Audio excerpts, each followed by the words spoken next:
I am Robert Riley, here with Pietro Menga. Menga's fighting on December 2nd at HMV Ritz, UCC 13. You're fighting Steve McComb. What do you know about your opponent? Yeah, he's very experienced. He's very dangerous, you know. He's brings a lot to the table. Anybody who's had over 35 fights, you know, can't take him lightly. Yeah, you know, he's good all round. He's got good stand-up, good wrestling, good submissions. So he's very dangerous. Yeah, he brings it all to the table. You're looking forward to fighting someone like Steve, who's, you know, he's quite aggressive in it. He comes forward.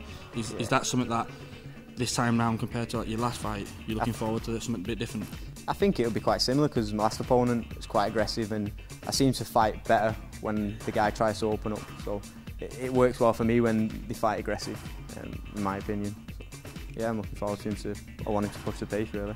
Yeah, we've like 17 days away from your fight. How's training been leading up to the fight? Training's really good. 9 weeks ago I started my camp, went over to Brazil, trained at Gracie Barra, trained 2 weeks out there, and then came home and just carried on my training over at the MMA Academy.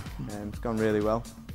Tell us about some of your training partners and obviously coaches there at MMA Academy. Yeah, we've got a great setup there. You know, we kind of like the lighter gym in the area, so we've got loads of bantamweight guys, a couple of flyweights, featherweights, lightweights. So a lot of the sparring's, you know, are the lighter weight divisions, and you know, some really good pros coming through the gym, and the amateurs as well, and everyone's pushing each other.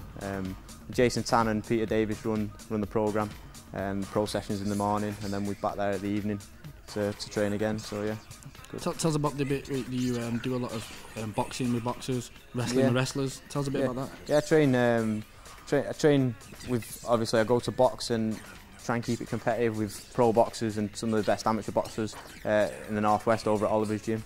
And obviously come over here, the MMA Academy and SPG do a lot of training together, so we mix it up in the pro sessions. And I wrestle over at Bolton Olympic Wrestling Club with some of the top freestyle wrestlers in the country.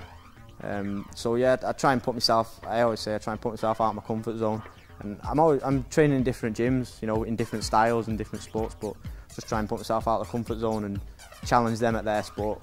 You know. It's a bit like the UK's John St. Pierre. John St. Pierre does that kind of thing, doesn't he? He wrestles with wrestlers, boxes with boxers and stuff. So yeah, pretty similar thing. I think he does. But in the past, I've tried to train everything under one roof, and it didn't work.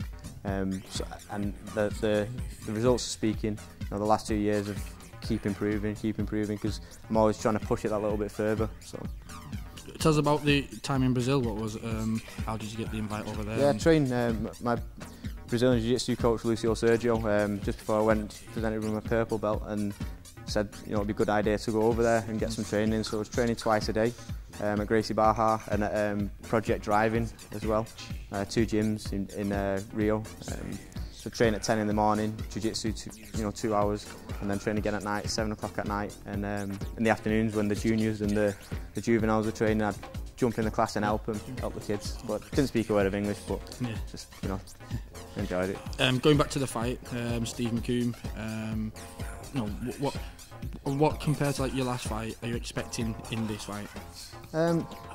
I'm expecting similar, to be honest. I know he's going to bring it just like my last opponent did, and I go into every fight with the same mentality. I don't underestimate anybody. I think that's why I've been winning recently, because, you know, I've not lost yet.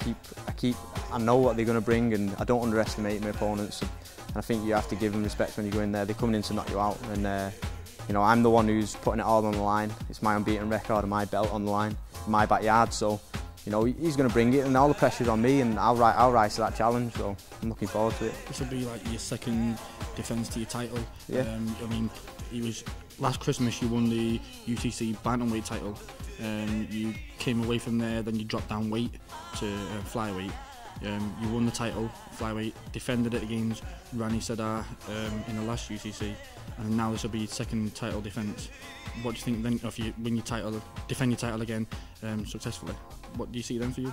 I don't know. I take every day as it comes. You know, just try and keep open-minded.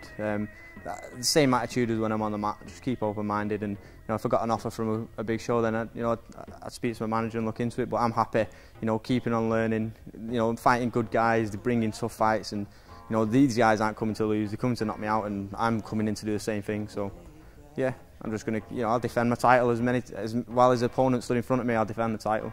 Great stuff. Before we end the interview, is anything you'd like to say to anyone? Thank anyone? Yeah, just want to say thanks to UCC for putting on the show and giving me the opportunity to fight. My sponsors as well, 10 Cent Taxis, IPC, David Mathers, Swinton Leisure Connection, and my team as well, obviously, all the lads in the gym, Mike Wotton, AEB, everybody else who's helping me prepare, and all my coaches. Yeah.